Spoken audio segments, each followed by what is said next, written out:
Thank you for joining us. We'll go ahead and get started. We have a lot of people, as you can imagine, participating or joining us for this talk tonight with Donna Kashmar. We are so excited to have her.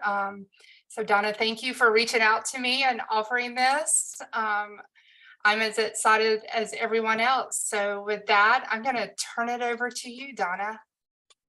Great. Thank you, Rhonda. Thank you, Rhonda Lowe, also for organizing this event, and the AIA Houston for hosting, and really all of the architects and hoteliers that I've learned so much from. I'm excited to share some of what I've learned in the writing of this book. Tonight, I'll talk about 19 hotels in the US, and I'll talk about how they integrate materials, natural light and artificial light, the accommodation of the act of movement and the traveling guest, and how the building responds to its local context. And the hope is that all of this can help us wander more intentionally. So I'll start out today, like I start out in the book, talking about hospitality.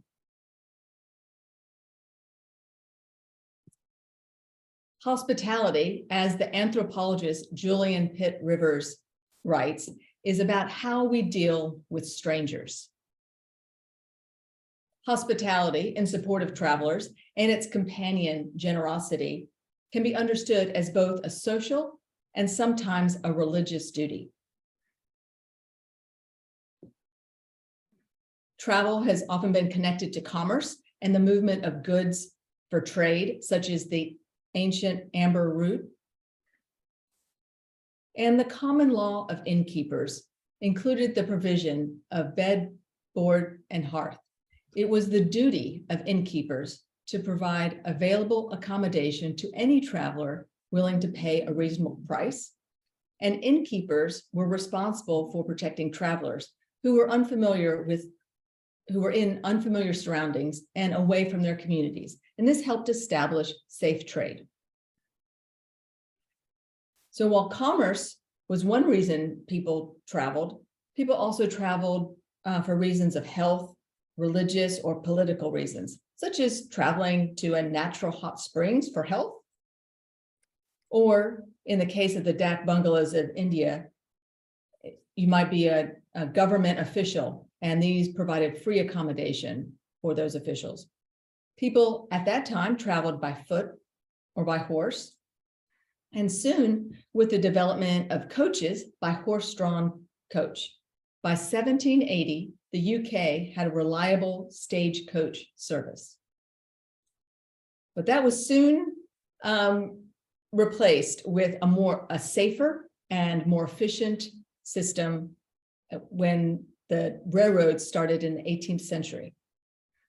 And with all of that growth in railroads and rail service, hotels were soon built next to rail stops. This led to the creation of grand urban hotels, such as the Langham Hotel in London. But the modern hotel really truly developed in the US. So public accommodation was important to the political life of the young republic. The gathering of shared values and ideas in a democracy demanded that leaders be in one location in order to move forward together. So small inns and taverns were referred to as public houses. They were licensed to sell alcohol and thus had to provide overnight accommodations. One such public house, the Green Dragon Tavern in Boston, had a basement tavern that was used by several groups. The Boston Tea Party was planned here. The City Tavern in Philadelphia was built in 1773, and it provided a meeting place for citizens, including many members of the First Continental Congress. In 1789, when George Washington became president, he embarked on a series of tours of the new country.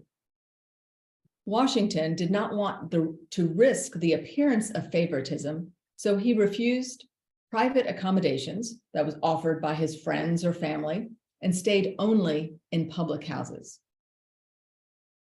So the Butner Hotel is one of many hotels that can actually claim that George Washington slept here. And Washington wrote about his travels. He wrote, "In Spurrier's, a hotel much resorted, not because it is well kept, but because there is no other, where the lodging is bad and the eating tolerable. And at this hotel in Bladensburg, a good house is kept by one Ross at the sign of the Indian Queen." Hotels participated in the urbanization of the colonized territories. Early lodging buildings were based on domestic building types, and soon a new type of building was developed with enlarged parlors and shared spaces, rentable offices and shops. These new hotels were easy to identify as they were much larger, located in prominent locations, and, important to us, often designed by architects. The architect of the U.S. Capitol, Benjamin Henry Latrobe, designed an unbuilt church in Richmond, Virginia in 1797. By the mid-1800s, the hotel was a part of everyday urban life. While early hotels were originally created by and for an elite citizenry in an attempt to control this city life, they later became egalitarian public places that were accessible to all. Hotels helped to organize people, clarify social hierarchies, and provide elegant spaces in which this new public life could unfold, following defined patterns of acceptable behavior and acceptable dress, often defining belonging. Hotels provided the physical setting for a range of activities, including family celebrations, political conventions, and even artistic gatherings or literary readings, helping to develop a new citizenry. And urban hotels were true mixed-use buildings. Lucius Boomer, the hotelier who owned and managed the Waldorf Astoria in New York City from 1927 to 1947, wrote about the complexity of hotel buildings. He writes, "While the essentials of hotel operations are those of board and lodging, the modern hotel has multiplied incidental and collateral activities until they comprise almost every type of ordinary business, as well as most of the trades. Hotels operate power and light plants and laundries. They manufacture. They store and use practically every variety of consumable food and beverage. They operate innumerable subsidiary merchandising activities. The complete catalog of such ramifications of the Metropolitan Hotel would astonish the uninitiated." Hotels also became places where citizens met with and learned from people outside of their immediate community, blending customs and establishing new social norms of mobility and anonymity. During the 19th century, it was socially unacceptable for women to dine alone in public rooms of hotels. Some urban hotels began to open a woman-only dining room referred to as a ladies' ordinary. In 1907, the original Waldorf Astoria allowed women into dining rooms without a male escort. And in 1911, it was the Waldorf Astoria that became one of the first few spaces that allowed women to smoke in public. Hotels also provided a safe place for a single woman to live, supporting their ability to work in urban centers. The Barbizon Hotel for Women opened in 1928 with strict rules of conduct to provide a safe refuge for young women.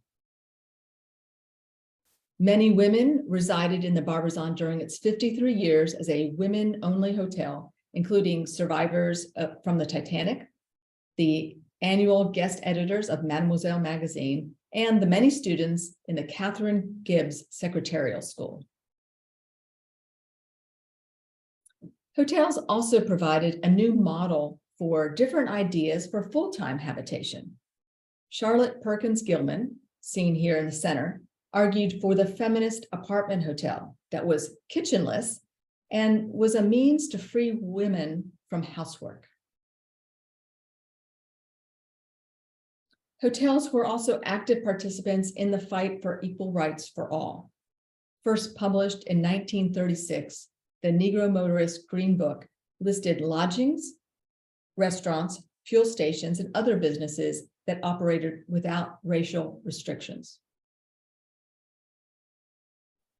and included such establishments as the Hotel Clark in Memphis, Tennessee.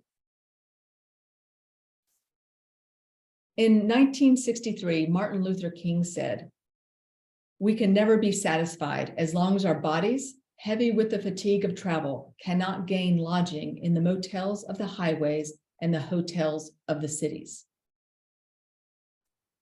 It was the court ruling in the Heart of Atlanta Motel versus United States of 1964 that affirmed that the US Congress had power to enforce Title II of the Civil Rights Act as interstate commerce extended to the regulation of local incidents, which might substantially and harmfully affect commerce. This renewed the long-standing common law of innkeepers that lodging must indeed serve all travelers and protected equal access to hospitality. And it was just outside his hotel room where Martin Luther King was assassinated in Memphis, Tennessee on April 4th, 1968.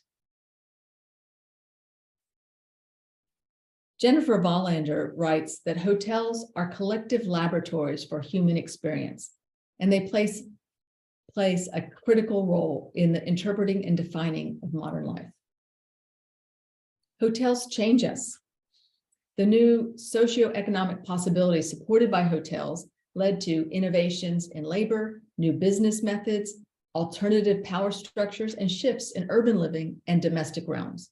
Hotels have been instrumental in building our social lives, alternating between the transient and the permanent, balancing the innovative with the familiar, and providing us all with short-term homes for a world of strangers, regardless of the length or focus of our journey.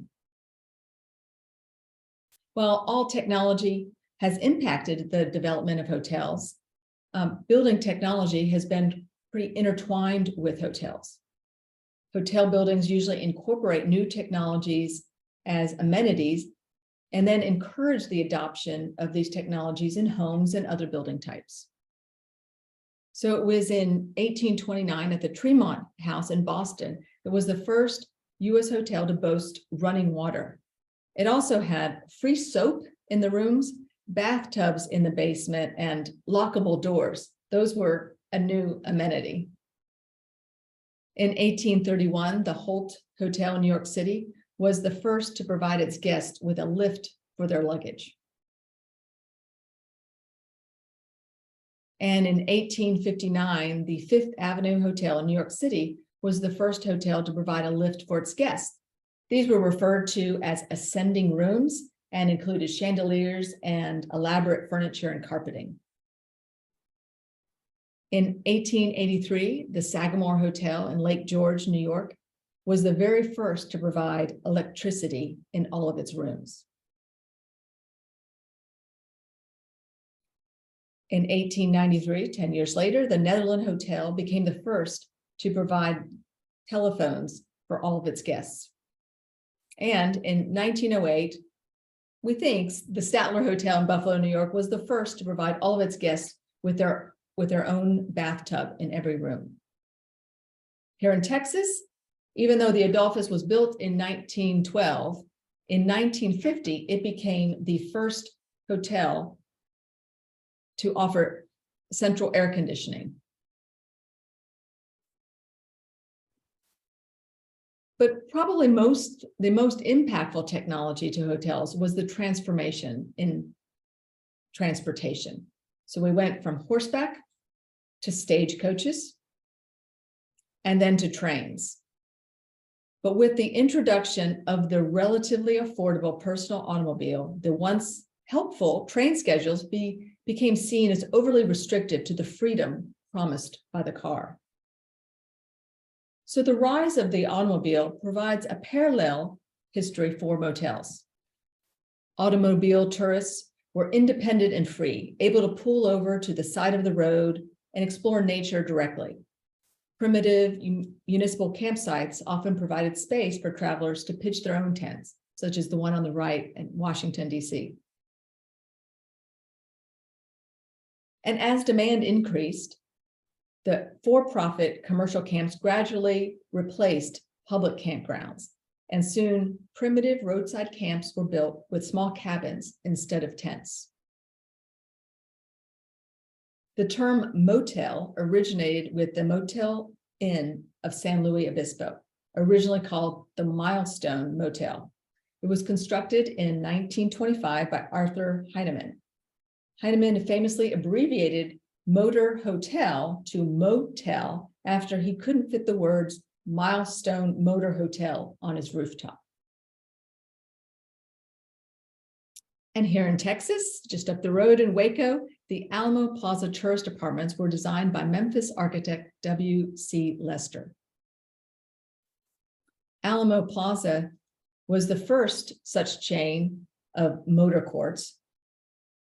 So started in 1929, and by 1936, they had 7 motor courts and more than 20 by 1955. Of course, many other motels and motor courts developed along roadways. In 1933, Architecture Record included an article titled "Roadside Cabins for Tourists." Landholders whose property fronted onto highways built simple cabins to convert unprofitable land to income. You might notice that, I don't know if you can see, but these drawings were drawn by the architect Albert Frey. So these simple cabins were often in places of natural beauty, and they were usually single-story buildings that were quick and simple to construct. As roadways improved, travel increased, and many people started to travel for leisure.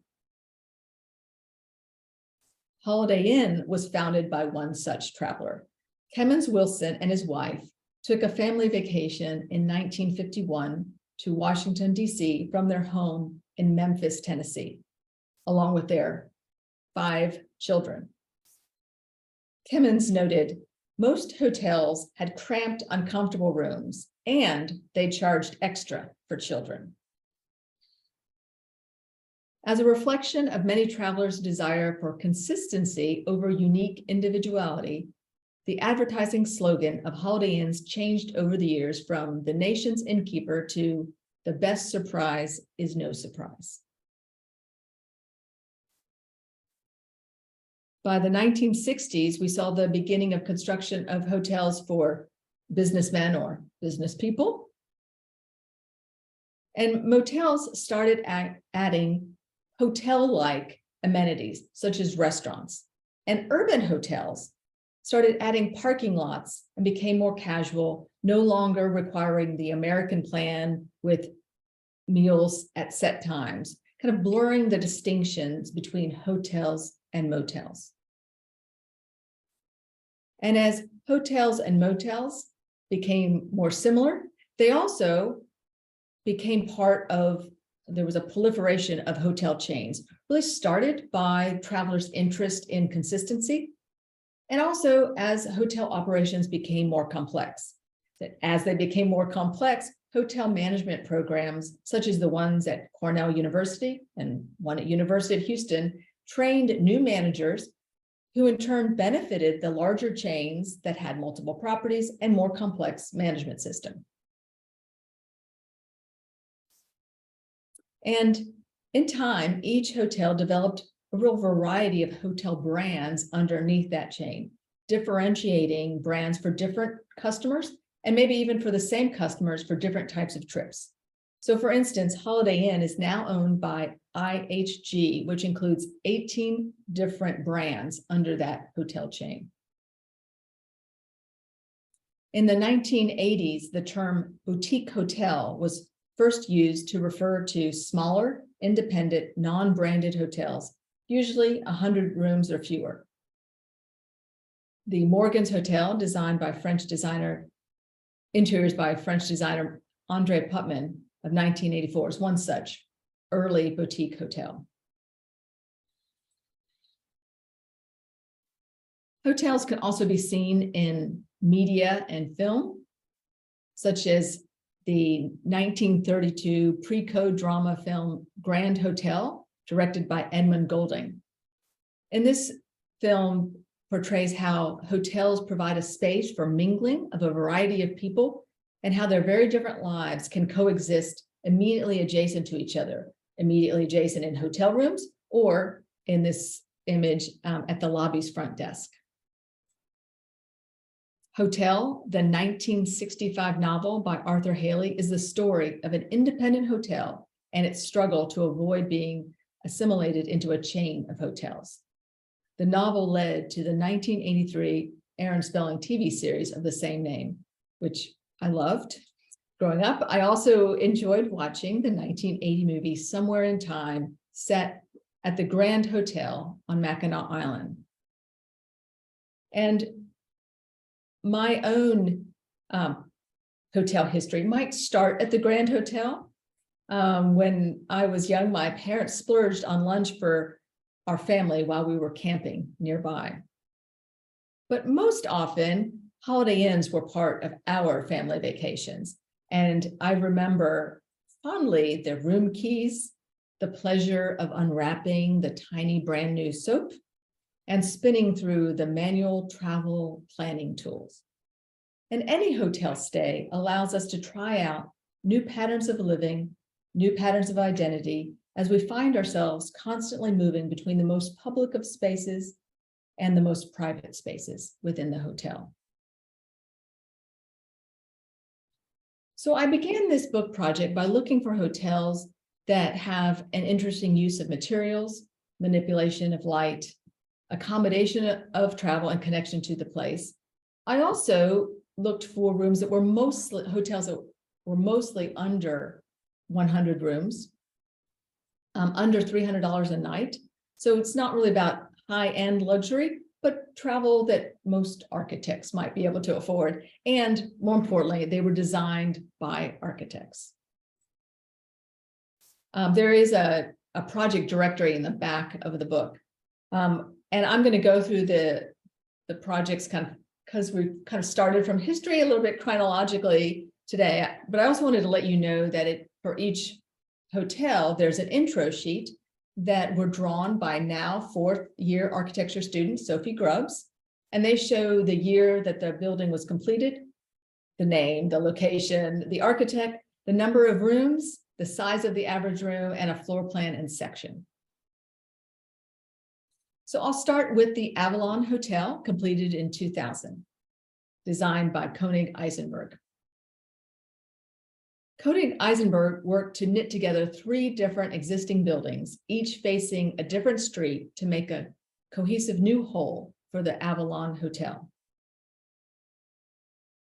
The main building wraps around the pool courtyard, and the spaces were developed to encourage time spent out of doors. The architects included the renovation of new public spaces, such as the new blue terrazzo flooring that gives an expansiveness to the bar and dining room, referencing old Hollywood. In Winthrop, Washington, Tom Kundig of Olson Kundig used materials with a little bit more rugged character at the rolling huts. The 6 huts are grouped as a herd. Each is sited towards a view of the mountains. Wheels lift the structures up above the meadow, providing space for native grasses to grow. Kundig says that the design is a few steps above camping, while also remaining low-tech and low impact. Solid walls provide privacy between the nearby huts and are topped with clear story windows. Interior finishes, cork and plywood, are simple, inexpensive, and left as raw as possible. Rain and snow melt from each hut are allowed to percolate into the surrounding landscape. And the exteriors are durable, no maintenance materials of steel and plywood. The raw character of the materials responds and integrates with the natural setting.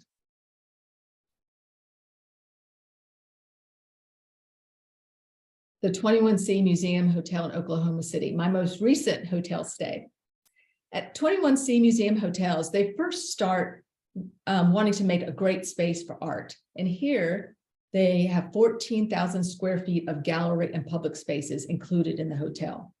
The hoteliers partnered with the Fred Jones family, who owned the original building and helped to preserve the legacy of the industrial era artifact. So Deborah Burke Partners transformed this 1916 Ford assembly plant that was originally designed by the architect Albert Kahn. The architects created cuts in the structural frame in the 120-foot deep building to bring multiple light wells into the volume and transform the dark spaces of the corridors. Flush drapery curves around the edges of the ballroom, providing a space of porosity when opened. And in the rooms, neutral white interior elements such as the guest room walls and ceiling and the curtains contrast with the custom dark carpet, the color of rubber. And I don't know if you can see, but it has a subtle tire pattern in the carpet.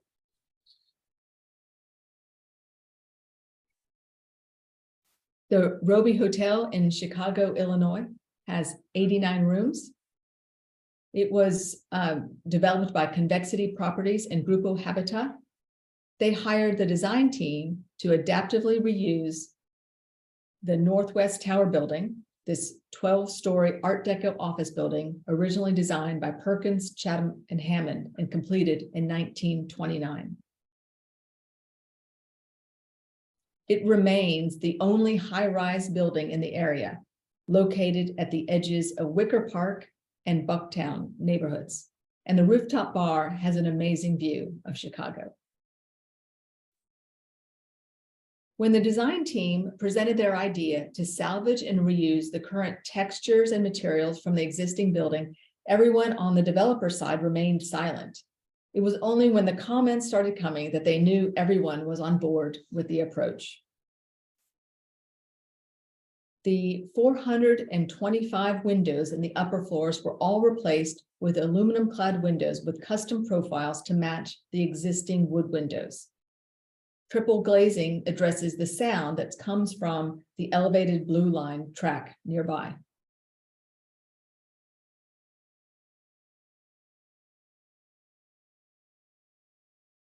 A wall of obscure wire glass runs the full width of the bathroom, acts as a headboard for the bed, provides separation and privacy, and a wash of natural light in the bathroom.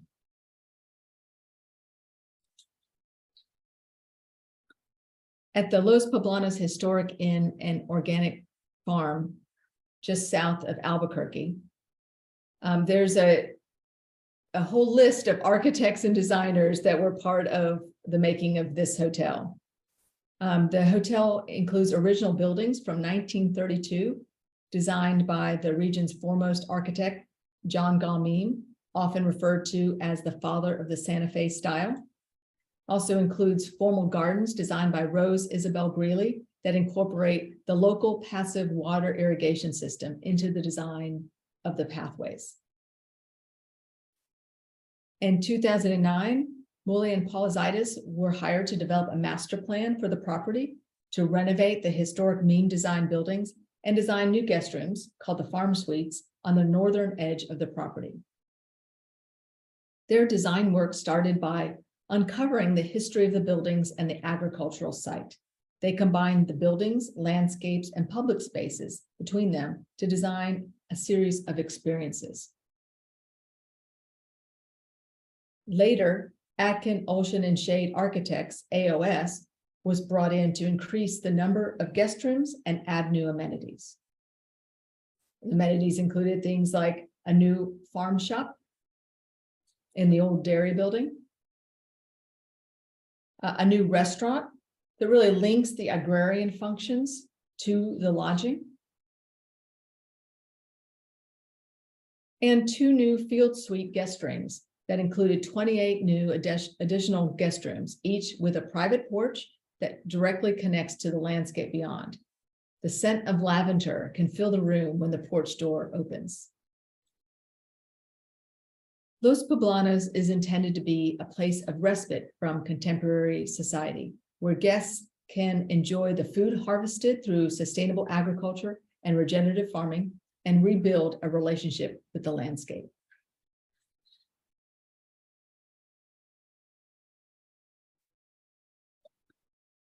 The Carpenter Hotel in Austin, Texas was designed by Speck Architects.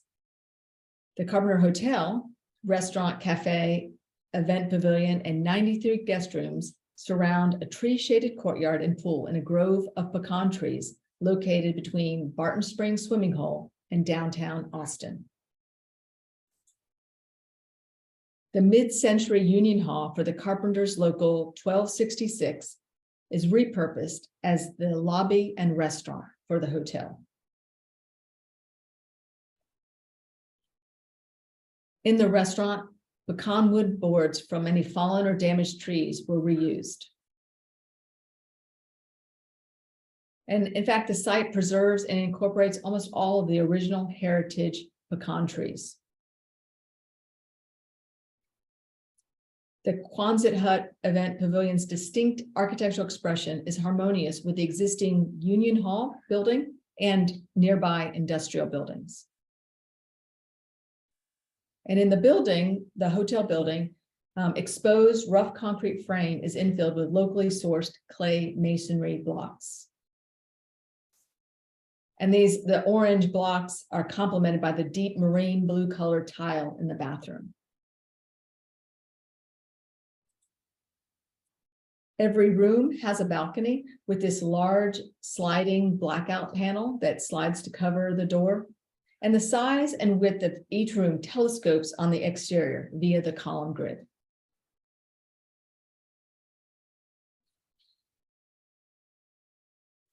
At the Eaton DC, references to the building's past life as a printing press in the 1940s and as a bus station in the 1960s are sprinkled throughout the hotel. This experiment in hospitality doubles as a center for progressive causes. The hotel includes a radio station, a member's workspace, live music venues, a cinema, and artist studios. It has a stage, a space for hosting activism-oriented events. And there's a library that's curated by the local nonprofit Teaching for Change. This library recognizes that people travel to DC annually to lobby and march to make a difference. The Eaton can be seen as the home or living room to today's contemporary movements. In Allegory, the hotel's cocktail bar, a mural by Eric Thor Sandberg, features civil rights icon Ruby Bridges as its protagonist. And on the top of the building, Wild Days has an intricate mosaic by Zoe Charlton that alludes to the collapse of colonialism in the spacious indoor-outdoor rooftop bar. Flipping to the other side of the country, at the Harmon House, designed by David Baker Architects, the design integrates a county bus stop directly into the front facade of the hotel. This recognizes the important stewardship responsibility of hotels. And human-powered mobility is prioritized through dedicated space for bike storage. They have a bike valet, a bike garage for 50 bikes, and a fleet of 12 public bicycles that are available to guests for a quick spin around town. The hotel also features the only publicly accessible roof deck in Healdsburg, California. The owner, Piazza Hospitality's top priority is creating a hotel that produces a positive impact on the town. The design team even worked with the California Department of Fish and Wildlife and local advocacy groups to restore the habitat of Foss Creek, which runs through the back of the property. They removed invasive plant species, preserved native vegetation, and protected the wildlife. A new pedestrian bridge crosses the creek from the back of the hotel. On the interior, white oak flooring and whitewashed maple privacy screens line the interior spaces. Local artist Cataline Marin created hand-loomed textiles and throws in the tradition of her southern Chilean roots to bring additional texture and softness to the space. And balconies from the rooms connect the interior to the exterior spaces. In Boston, at the Revolution Hotel, PCA designed an adaptive reuse of a 1950s era YWCA dormitory building and balanced that reuse with the client's dream to celebrate all of Boston's innovations. So the hotel lobby is anchored by the large innovation tower showcasing items invented in Boston. Created in partnership with local artists, the Individuals Collective, the design features an assembly of objects painted matte white, and those are in the back by the stair. The lobby is also adorned with a large custom mural featuring notable Bostonians by artist Tristan Eaton. No relationship to the hotel. The guest rooms feature artwork also by local artists, including Washington Alston's paintings, which showcase song lyrics from iconic local musicians. The designers also studied how a guest might get ready in the room with a bath down the hall. So canvas bags were commissioned from local makers to provide bath totes and underbed storage bins so the guest rooms could be functional and flexible. The small room size with limited floor space dictated providing nooks for suitcases with gear walls instead of closets. And the building has an urban agenda as well. A once private courtyard was opened up and connects to the new restaurant, public lobby, and below-grade co-working space. At the Tourists in North Adams, Massachusetts, 48 guest rooms are set on 50 acres in the Berkshires of northwestern Massachusetts, just 3 miles from Mount Greylock, Mass MoCA, and the Clark Art Institute. The surprise and delight of being instantly connected to nature helps define this hotel as an antidote to modern urban life. Large north-facing windows in each room bring in ample daylight and visual connection to the landscape. The overside headboard, built out of birch plywood, sanded and sealed for durability, conceals lighting that illuminates the vaulted ceiling. The plywood bed also hides the air supply from the all-electric HVAC system. The millworker created custom perforations in the plywood platform to allow for mechanical ventilation. And even the wall sconces that are placed on both sides of the bathroom mirror to evenly light faces include custom-built plywood filters, handmade by the Finnish carpenter to achieve a precise level of lighting. Each room has an outdoor shower that really compresses the balance between private and public spaces. The hotel that serves as an edge defining the courtyard really intentionally plays off the difference between hotels and motels, recalling the site's former life as a truck stop motel.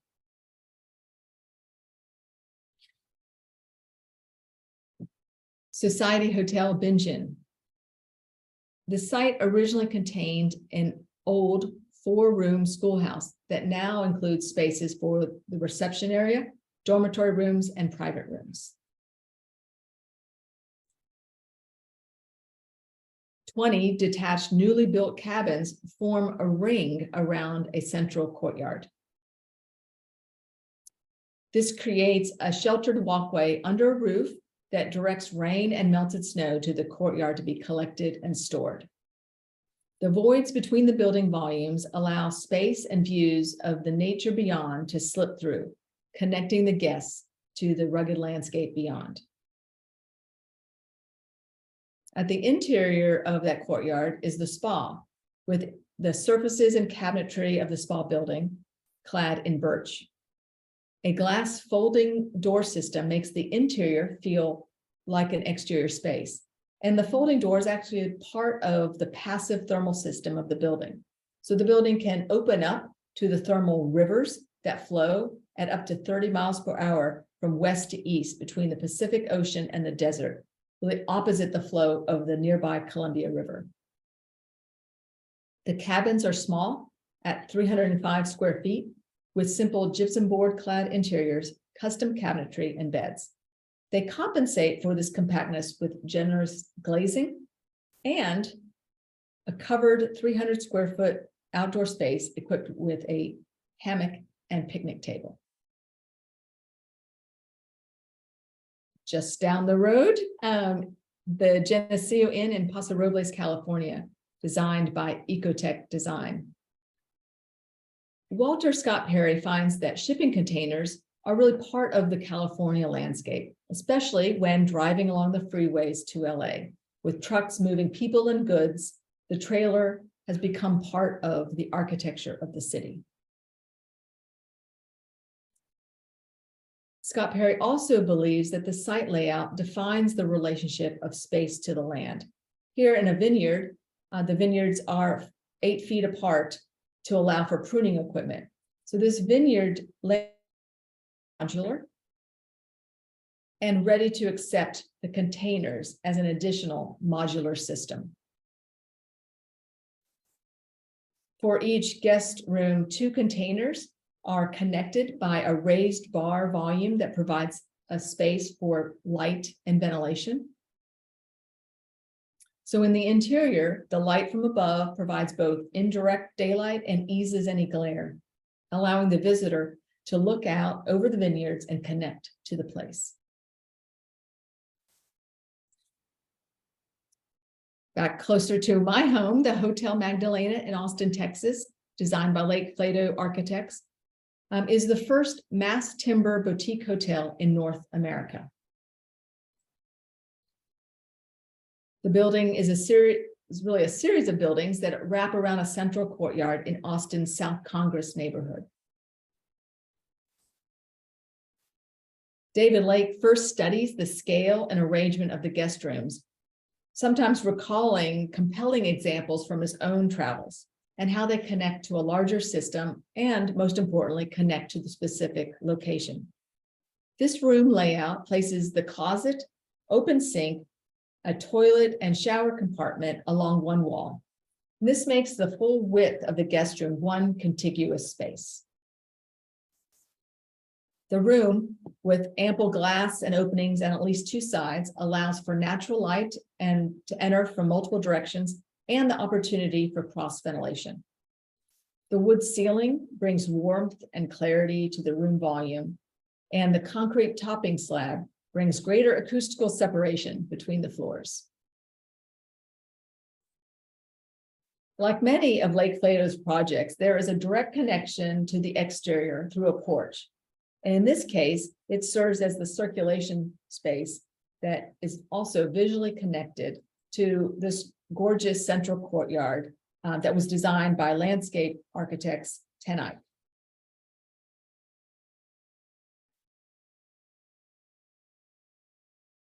At AutoCamp Joshua Tree, designed by HKS and Narrative Design Studio. This was completed in 2021. Joshua Tree is located in the Mojave and Sonora deserts, north of Palm Springs, on land first occupied by the people of the Pinto culture.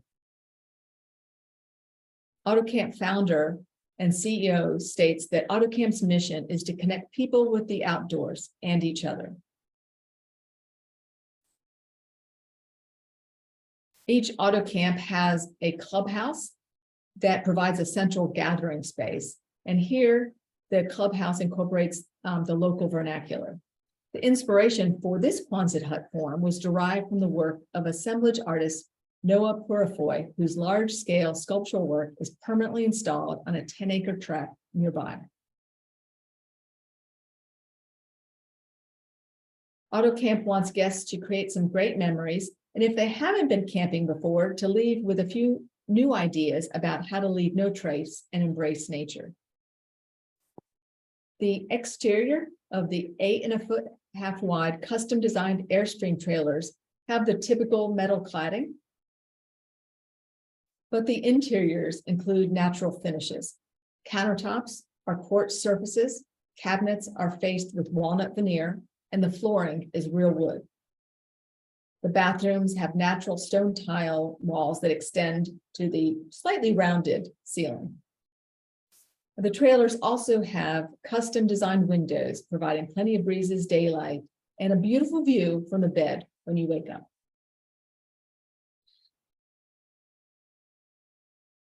Schulman and Associates led the team in the multi-phased 4-year renovation of the vacant Art Deco hotel, including removal of a previous renovation with non-conforming elements.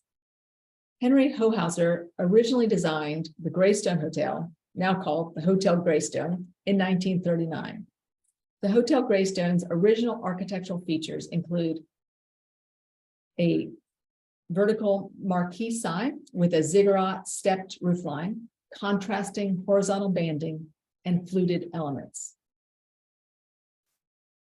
The new lobby is bright and airy with a grid of blush and pink colored terrazzo flooring, light furnishings, potted plants, and light softening translucent curtains that open onto Collins Avenue. A new amenity, the mezzanine level jazz lounge, is appropriately dark and sultry with lush fabrics and reflective surfaces. Perhaps the most unique hotel amenity.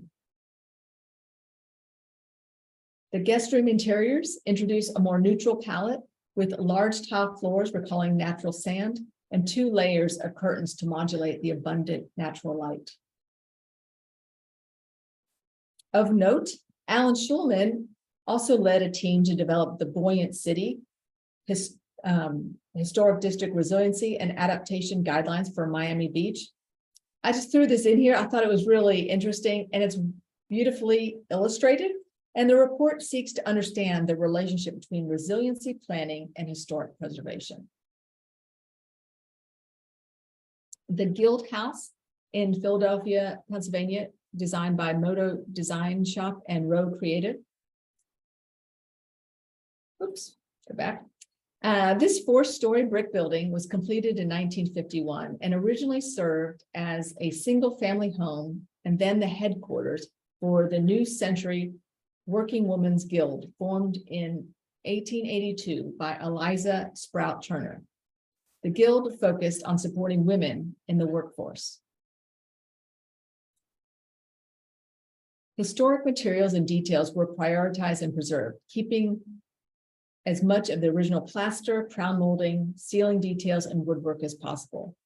This often required delicate surgery in any area that needed to be touched.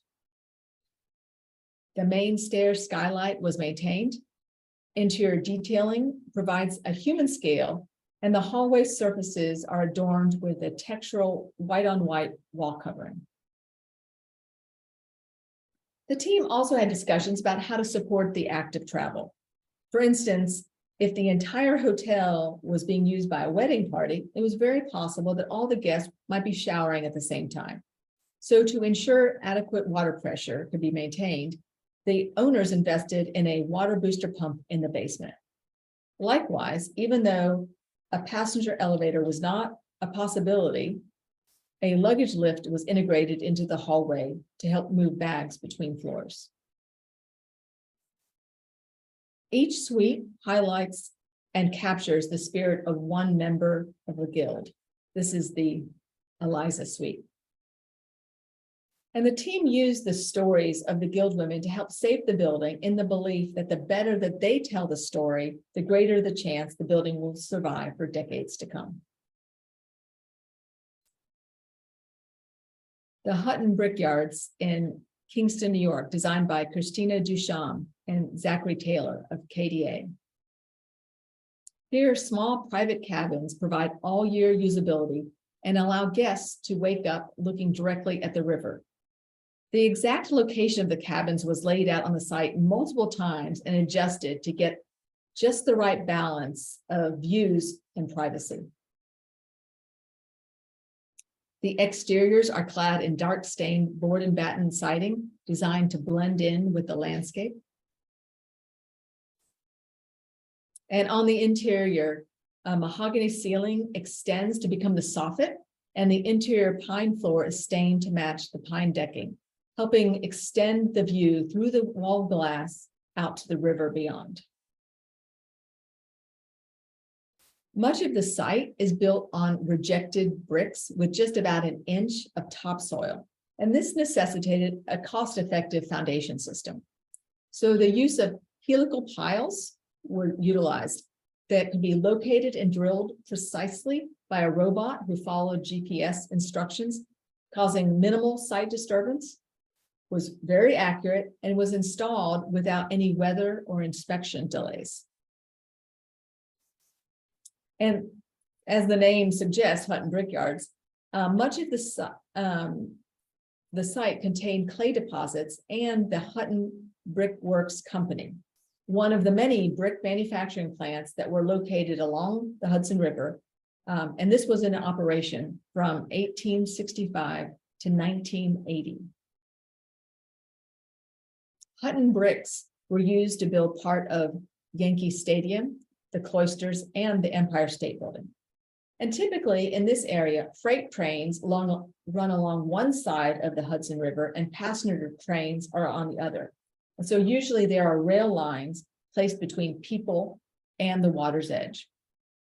But at Kingston, New York, the track comes directly into the town. And this is one of the few properties along the Hudson River where you can sit directly connected without rail tracks between you and the river. In Colorado Springs, Colorado, Eco Architecture and Interiors works to integrate the Kinship Landing into the local culture. In fact, the hotel's bar and restaurant are local hangouts where typically locals outnumber hotel guests. The design firm's work focuses on light and air, celebrating the amazing climate of central Colorado. The design focuses on bringing not only light deep into the interior space, but also natural ventilation to promote building occupant health and limit dependency on fossil fuel burning mechanical and electrical systems. Many of the guest rooms are smaller than 200 square feet, so every square inch needed to be designed intentionally without any room to waste. The architect's detailed design for every detail, including cubbies for shoes, locations for toothbrushes, and cell phones. Every touchable interior material is natural, including the alder wood walls, floor, and ceiling, and built-in furniture surfaces. The hotel even includes a camping room that helps would-be campers try out and prepare for spending a night in the real wilderness.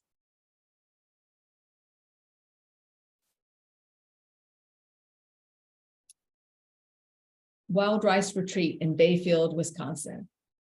In the Midwest, sitting on the porch is a cultural act, and many people live outside on their porch throughout the summer.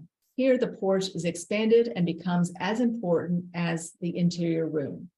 The porch seats, including the slope of the seat and the location of the headrest, were designed for comfort. David Salmela originally designed the Wild Rice restaurant, completed in 2001. The restaurant was regionally acclaimed for both its food and its architectural design, drawing locals as well as people from Chicago and Milwaukee. Its modern forms recall the farmsteads of the area, easily and comfortably connecting to the local context. The seclusion was part of the location's charm, but also proved to be a challenge for supporting the restaurant staff. The buildings were easily reincorporated into the new retreat. The retreat setting is located in a powerful vortex of energy that includes the power of Lake Superior, the brownstone geology, and the density of the nearby national forest. In the rice pods that David Salmela designed, gigantic square windows bring in light, breeze, and provide views of the nearby trees. The windows were fabricated by H Window Company in nearby Ashland, Wisconsin, less than 30 miles away, reinforcing the localized agenda. In fact, local materials were used throughout. The exterior is clad in cedar that is allowed to weather, and the interior walls and ceiling are clad in basswood. Slate floors with radiant heating below are both durable and harmonious with the wood. Light is also important in all of David Salmela's work. And in the rice pods and the nests at Wild Rice Retreat, light is brought in from 5 directions. Most notably, the lantern, a 3-foot cube plywood lined lantern, artfully brings abundant daylight from the skylights above deep into the space. All of these architects and hoteliers have really elevated the use of materials and light to provide unique ways to accommodate the traveler and connect us to the local space, enhancing our experience. I want to thank each of them. I also want to welcome a few of the architects who could join us today to turn on their camera. And I can start us off with a few short questions before we open it up to the attendee questions. And for you attendees who have questions, you can write your questions in the chat. And this will give you a little bit of time and we can proceed in that order. So I'm going to start with a few questions. And I don't know if who all is here. I can't scroll through everybody, but you can unmute yourself and the little green thing will help find you. I'm going to start on the West Coast. And is Ben, Brett, and Walter Scott here? Yes, Ben Wechter's here. Hi, Donna. Hi, Ben. Good to see you.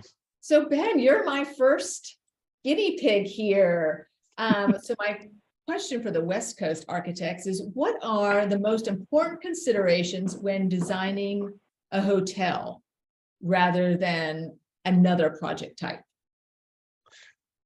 I think, well, one thing that comes to mind is sort of a pragmatic thing. The first part of it is, at least, and that is that, you know, hotels, they're different than other buildings because oftentimes it's a first. So you have the people who use it, it's their first time.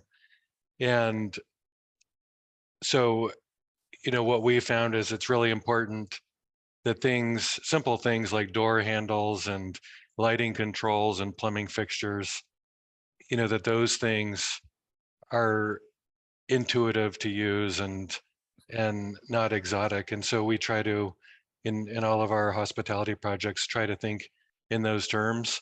I think, you know, the second part to that is that we want, you know, with the guest, with, you know, it is their first time, but they're sharing a room that is shared by a lot of people. And so how to make that room, even if it's for a day and a night, how to make that room feel like it's theirs.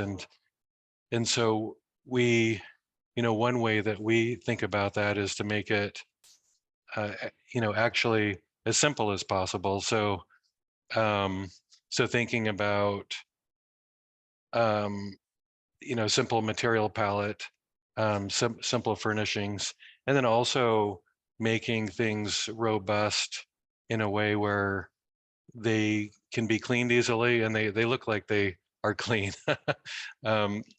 You know, we have a, you know, carpet is great for sound, but we try to find other way. We prefer hard surfaces for the floor, you know, because of that same reason. So it really feels like the place, you show up and the place is fresh. So those are some ways from making the place feel like it's making the room feel like it's accommodating, and then also easy to use. Yeah, I love that, the balance between ease of use and the ability to feel like you are an individual. And Ben, is that one of your favorite materials behind you?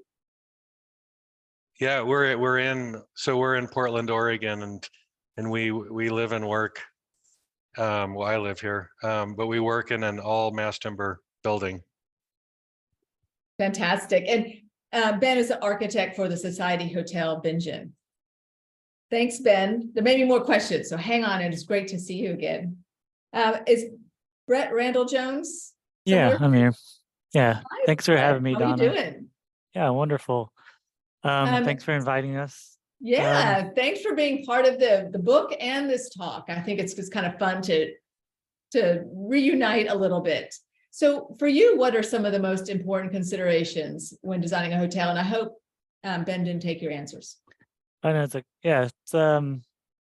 they're interesting buildings to design. I mean, I think there's the pragmatic, which Ben touched on a lot, like the intuitiveness, and they have to be incredibly acoustically sound, and there's amenities specific to hotel stays and things. And then I think there's a really interesting aspect with which Ben touched on briefly, in that, in a normal building, single family home, you'd be interviewing that client and they'd have their personal preferences, or interviewing a client for a commercial space, nonprofit or company that would have their personal preferences. But hotels are unique in that you're having to design a space to many different, various, and often conflicting preferences, which is really different than most other building types.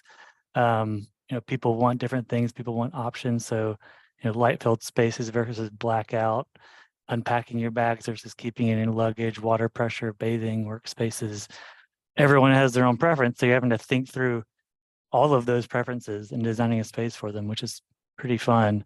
But I think the biggest thing for us is that a hotel is place-based. I think this is true in a lot of ways for a lot of architecture, but I think specifically for hospitality, you talked about through the 50s and through the 50s to the 80s, the consistency of hotels is really important because people didn't know what they would be showing up at a hotel.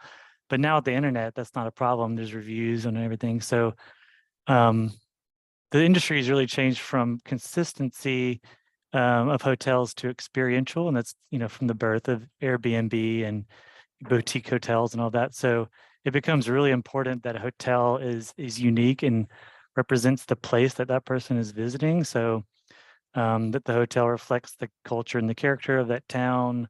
Does it in an authentic way and not kind of shallow way of just on the surface. We do that by using local artists, fabricators, textiles, materials, working with people that live in that place. And I think the most important part of our process to do that is a super extensive community engagement process. Our firm is known for affordable housing, right? So, but we use the same process we would for designing formerly homeless housing as we do for a hotel, of talking to all the people in the community over a long period of time to really understand that place and make sure that hotel is going to be appropriate and authentic to that place, and really and also giving back to that place and making the place better. There's so many parts of the hospitality industry that are, transactional and really taxing on a place. And so I think hotels have the responsibility to actually make that place better, open their hotel spaces to the locals, using that development to make the public realm better, generous sidewalks and bike lanes and active uses at the street, and also repairing the local ecology, I think, is the responsibility of a hotel. So really making that hotel place-based, I think, is the biggest consideration in my view.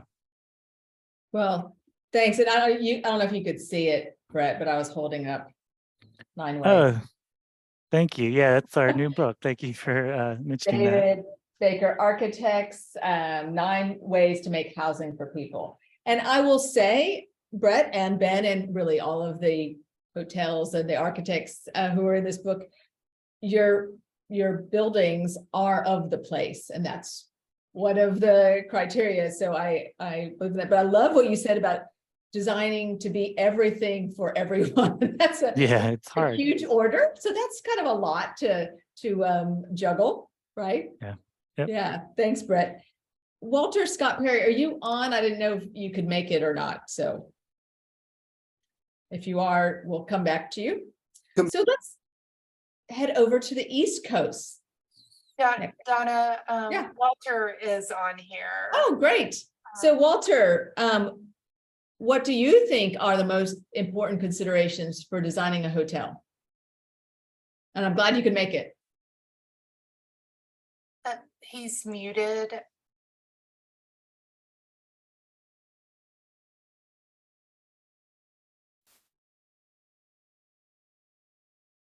Walter, if you, there you go, you're unmuted now. Okay, hold on a sec. You put yourself back on mute.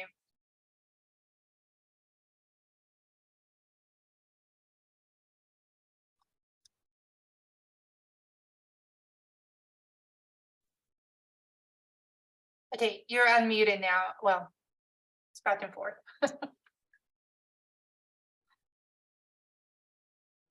Hello? Yes. Yes, Can you hear me now? we can. Thank you. Sorry about that. Okay. Yeah, good to see you.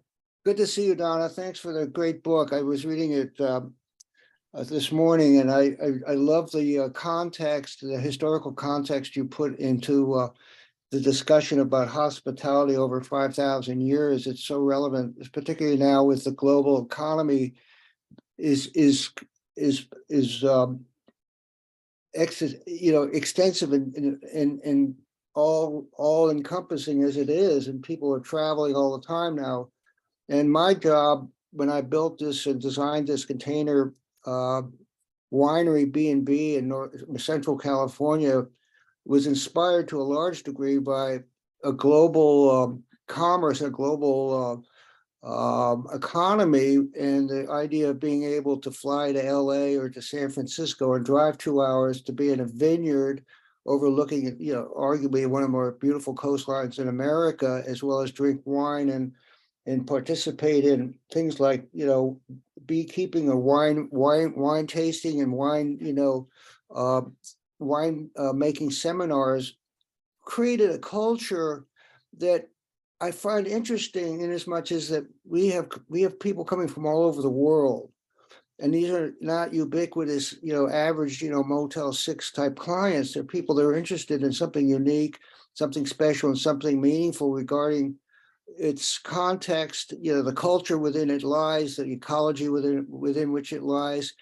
And so our design wasn't really set up to be the kind of ubiquitous kind of B&B for all comers. It became a very specific kind of experience that the owner wanted to share with people. And he themed the individual. What we did was we built B&Bs out of shipping containers and raised them above the ground so they would float visually, as well as being light filled and naturally ventilated. And each one of the containers was themed in a way that represented a particular time in our culture, going back to the 60s, the Rolling Stones. They had one called it was based on Easy Rider, that film Easy Rider in 1969. And so people come to this place and they have these different kinds of experiences, both culturally and in terms of our film culture in California, as well as the local culture in the wine growing area of California. So I'm not sure how I'm responding to your specific question, but I find that to be the most compelling part about your book. The most compelling idea that you brought together in that book was starting, with the Chinese, silk, the Silk Route to China back in what century was that? And before that, now we've got a global economy where people are traveling and their houses are being made out of shipping containers. So they're not only traveling, but the buildings are traveling, everything's in motion. And when I moved to LA, I realized that the one constant in architecture in LA is kinetic. Everything's kinetic, everything's in motion, nothing just stays the same. Everything is changing endlessly, and it's very exciting. It can be exhausting. But at the same time, it represents to me, for people who come from around the world, what our life and our culture is going to be in this 21st century, where, you know, we're going to all be migrants. We're all going to be migrants or transients. You know, we're all going to have to learn how to live in different places with different people under different circumstances. And that to me is an important and I think significant development in design and hospitality design. Well, thanks, Scott. Thanks for the hearty endorsement as well of the history chapter. But I that was really great. like you bringing to that this is really a global thing, that the people staying, the everyone that Brett is designing for is not just everyone in the US, it's everyone all over the world with all of the variety of cultures, right? Fantastic. Thank you. And thanks for joining. Can we move to the East Coast? And I think Hank Scullard is here. Hank is the architect for the tourists. And yeah, hi, I'm here. Hi, Don. Hank. Good to see you again. So Yeah. your question, should you choose to play this game, is what do you first look for in a hotel that you have just checked into? Yeah, no, I like the question, and I hadn't really thought of it before, but really the first thing I look for is the bed in a room that I've just checked into, because I just know that, like, however else the room is appointed and whatever other amenities I'm being offered, I'm going to probably be spending 75% of my time in that room on that bed. Even if I'm there for work, I kind of feel like I'm in, because I'm in a hotel, I'm automatically in a more relaxed mood. So I'll do all my work in bed, and I feel like a good barometer of how successful a hotel room is how long, what percentage of time I'm horizontal in that room. So yeah, it's all about the bed. And I just, I'll kick the tires, so to speak. I'll immediately just flop into it. You don't jump on it, do you? I don't jump on it, but I think if it's a well-built bed, you probably could. But yeah, and it reminds me, like, I think about like the motels that we would stay in as a family growing up on these road trips, and the more the ones that had like the magic fingers massaging mechanism kind of really stand out in my memory. As it's what the bed is kind of what makes the room unique from other rooms. So well, and certainly, Hank, your bed at the Tourist is very unique with the kind of plywood superstructure that includes the connection to the HVAC, the light from behind. You've made and designed a great bed. And I have jumped on that bed. Good to know. Good to know. David Snell, I don't know if you're here because I'm not scrolling through. Hi, David. So David Snell is with PCA Design and the architect for the Revolution Hotel, the YWCA renovation. So same question for you. What do you first look for in a hotel room? Yeah, I'll take it in a different direction from Hank. So I was thinking about this and thinking, anytime I'm going to a hotel, I'm traveling, and when you travel, the way in which you experience the world is always, different. You're far more aware of everything, the small little details. It's an experiential, process for me. So as I go into a hotel for the first time, I try to pick places that are really rooted in the local culture, because when I travel, I really want to explore and know a place. So I'm not, no offense to them, but I'm not going and staying in the local, brand name flag. I'm trying to find the boutiques, the unique places, because I want to feel that culture. So often that comes off just in an overall feeling when you walk in the door. And I think it can resonate really well through the details, the small details. And it gets down to the small tactile elements that some of the first guys were talking about, but it's that what hits you in the first impression, and do I feel like this is a place that is going to be, it's part of its community, it is feeling the pulse of the city I'm in. Those are the kinds of things I'm looking for the kinds of places that I'm excited to visit. Great. So you feel like you've arrived. Yeah, and I think that's what we were going for at the Revolution Hotel. It is doing all those things. So for me, checks those kind of boxes from the moment you walk in. Yeah, definitely. You know you're in Boston. Rebecca Stainer Schulman, are you on the line? I'm here. Oh, great. Thanks, Rebecca. So this same question for you. Rebecca Stainer Schulman is with Schulman and Associates, the architects for the Hotel Greystone in Miami. Thank you, Donna. This has been a wonderful presentation. I've really enjoyed seeing all of these other projects and the historical part too. Very, very cool. We work a lot in Miami Beach, and Miami Beach is a hotel town, and it's also, it's full of historic districts, not super old, but old for Miami. And so, when I travel, even when I travel outside of our city, I Dave like to stay in places that already have some history. And by the way, I find there are some flags that do find, seek out these unusual buildings to house themselves in. But I always look at the floor in the lobby, and I look for terrazzo, or sometimes there's an engraving of the original hotel flag in there. I like to try to understand the bones of the building right away, and then understand the layering that went through the designer and the architect's mind when they were kind of building the experience of being there. So yeah, it's always a fun challenge, especially if there's no kind of plaque explaining the history of the building. So yeah, I also enjoy good water pressure. So I look at the bathroom when I'm in the room, and I like to see good amenities in the bathroom and really strong water pressure as a tourist. Great. Well, I'm going to look at the floor now, Rebecca. Thank you. So we're going to move to the middle. I know Steve Brockman is on.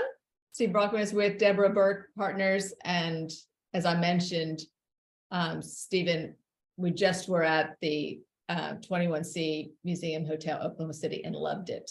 So what lesson have you learned from hotels that maybe you're applying to a different project or another hotel project, or are you working on a new hotel project? Do you want to? I will take that, maybe expand that a little bit, where, much of our work is adaptive reuse projects. And I think that what I have learned, from hotels is that it is a lot of repetition of modules, of forms that get repeated many times over.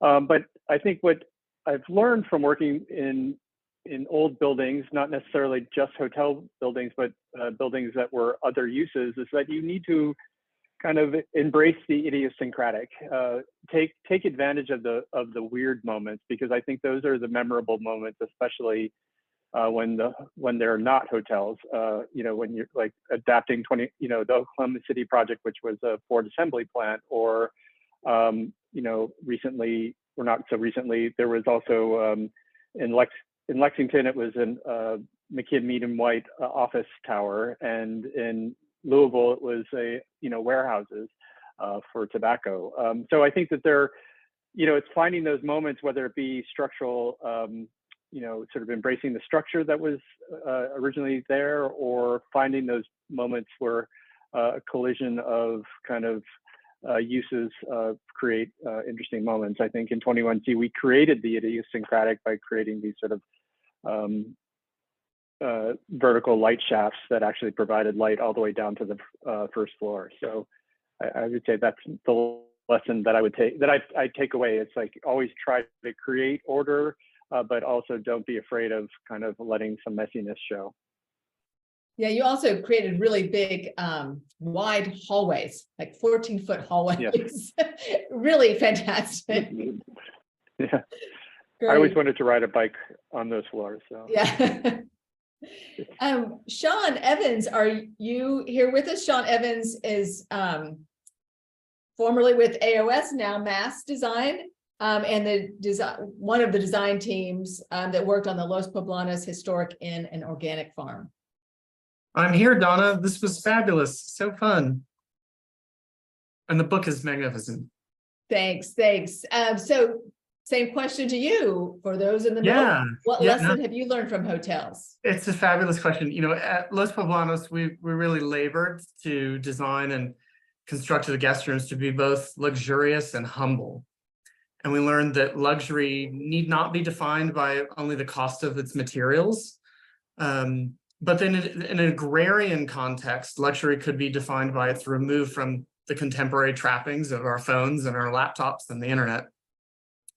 Farm settings really demand an honesty of humble materials that are easily procured and assembled.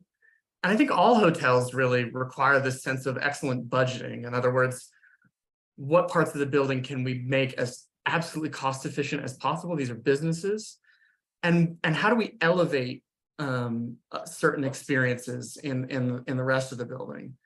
Those investments don't need to be gold leaf. They can include things that are nearly free: light and shadow, connection to the outdoors, and a carefully modulated balance of privacy and shared spaces for unplanned encounters between guests. I think that's actually my favorite part of an excellent hotel, is how people who really don't want to talk to each other, how we can kind of trick them into making new friends.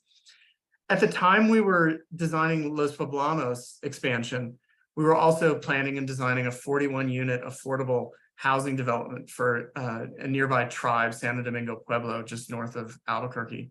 And having these projects simultaneously on our boards, so to speak, we don't actually have boards anymore. But these two projects taught us so much, and they really, both projects were really invigorated by being happening at the same time. And that relationship between those two projects has influenced everything we've done since. And it really boils down to, like, you know, two pretty interesting questions. How do we bring humility to luxury? And how do we bring dignity to affordability? Fantastic. I love that, Sean. And Sean, I will say that at Los Poblanos, you know, the humble or the free, the scent of the lavender is an experience I've never had in a hotel before or since. And that was, you know, relatively free. And reinforced by the incredible lavender products that they manufacture on site and use in the guest room. So it really is a universal experience, that lavender. Great. Well, thank you. I'm so thrilled that all the architects could join today and have us a little question and answer, but also see you again after talking to you, you know, probably, you know, over a year ago, right? For most of you. So we have a few questions in the chat, and I was just going to go through them. So one is from Alan Amore, a former student of mine. As we enter a post-COVID world, how has the pandemic affected hotel design from your opinion? And I think this can go out to anybody who has a answer for this. Just state yourself. Well, I'm knocking on my wooden table that we are entering the post-COVID world. I think for me, it's really reinvigorated the idea of the motel, where the circulation is outside. I think there are so many, you know, we're fortunate here in Santa Fe to be on Route 66. So many amazing old motels that really do a really incredible job of creating that kind of safe space. And of course, that wasn't why they were designed that way, but a wonderful happenstance that we can take advantage of. Of course, we can't do that in big urban hotels, but where I'm from, we got it all day long.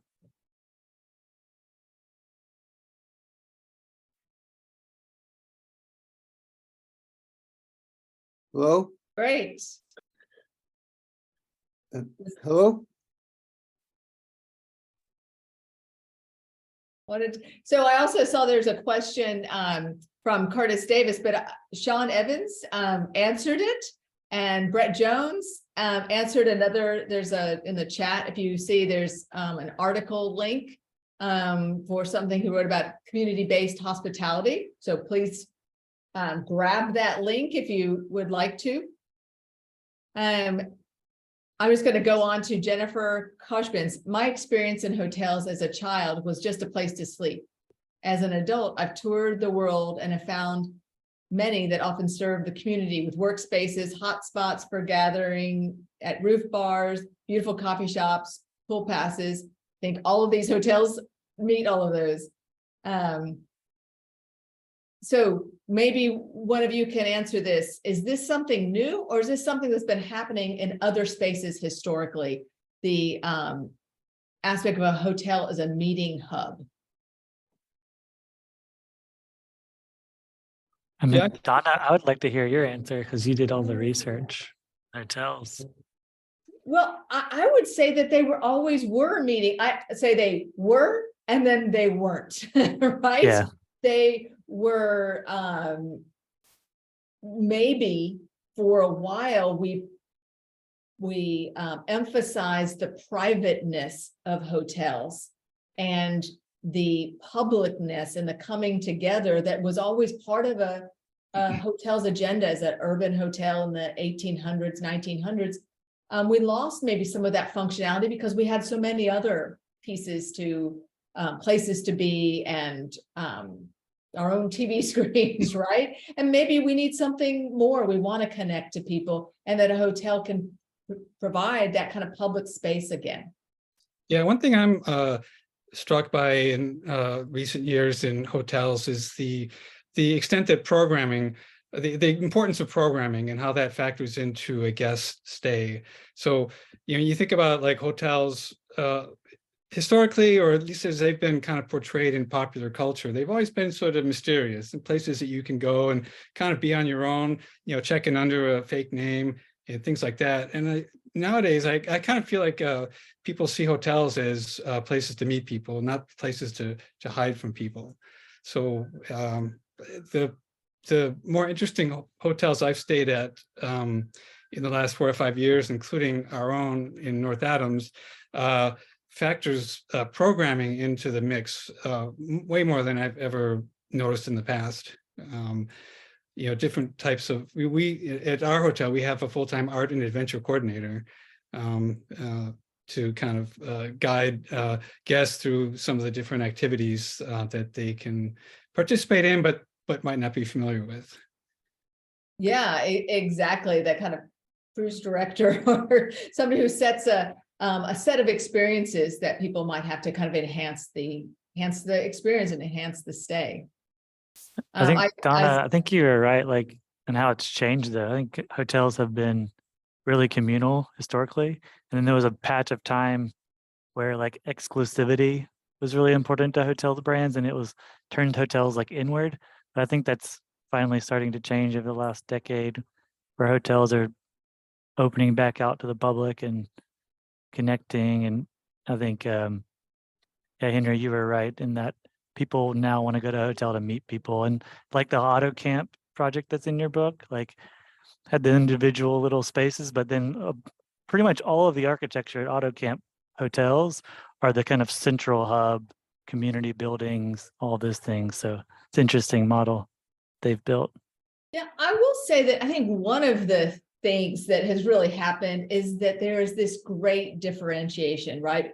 You can have those on this call, the architects, the people who join this call might stay in these unique places where we can connect, but others might want to travel and be anonymous and don't want to connect. And that option is available for them too. So the whole range from Airbnb, your own house, to a connected and collective experience.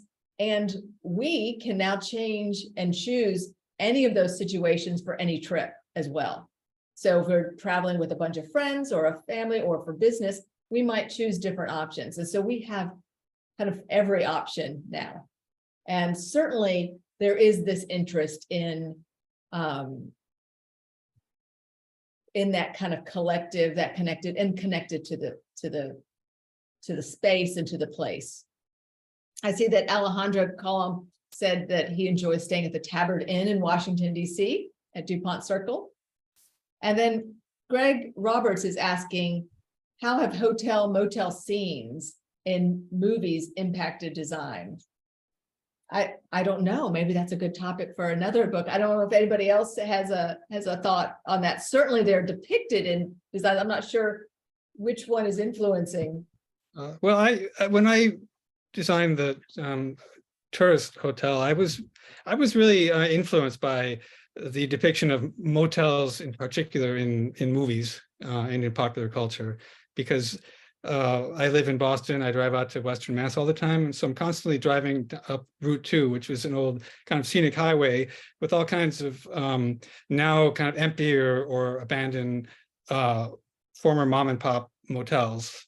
And they're all very mysterious, maybe because they're not in use, but I like to think of motels as mysterious places. And so certainly in our hotel, I try to heighten that aura of mystery by having the building appear to the main street very discreetly and not offer up much of what it's about. So there's no windows facing the main entry from the main street. It's only when you get into the kind of complex, I guess, that the building opens up. And so I really wanted to, that was important to me to play off of the way our imagination might place a motel. And I think a lot of that is drawn from how novels, like Lolita, will portray these, or Psycho, for instance, to the way they kind of portray these off the beaten road motels. They're a little bit sinister, in a nice way, I think, if they can be nice. And I really wanted to kind of pull that into the design to the extent that was possible. Well, I want to say thank you to all of the attendees and also to all of the architects in the book and those who could join. It's been really great to learn about these buildings, to learn from you, and maybe form a new community of people who are very interested in traveling in a way, connecting to the place and really supporting good design in our travels. So thank you all. I'll stay on and answer any questions, but I wanted to say thank you to everybody before people started dwindling off too much. So thank you so much. Thank you, Donna.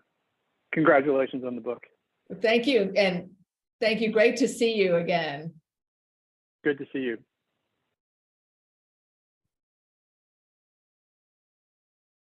Congratulations, Donna. And happy birthday. Hi, Samantha. Thank you. Thanks for joining. Of course. It was fantastic to see you in your element. I loved it. Should we Thanks sing? for joining from Atlanta. Yes. Donna, what was the biggest surprise you ran across? The sort of most unexpected observation? I'll stop sharing my screen so that I can. So one of the biggest surprises for me was this incredible history of hotels. I thought hotels were about travel and kind of vacation, but the way you could kind of look at them and the connection to, building technology, urbanization, equity, women's rights. I mean, it's a lot that happened through hotels. And I think that's really interesting. That was probably the biggest surprise. And that there's so many really great small hotels out there. You've got about 5 books in that one book, Donna, that you'll be busy until you can't write anymore. It's a wonderful compilation, and it opens an opportunity to look at architecture from a lot of different dimensions. So thanks for the work. Yeah, thanks, Curtis. Good to You got a see book you. in your office? You got a book in your office or so? I do. There's a Okay. box.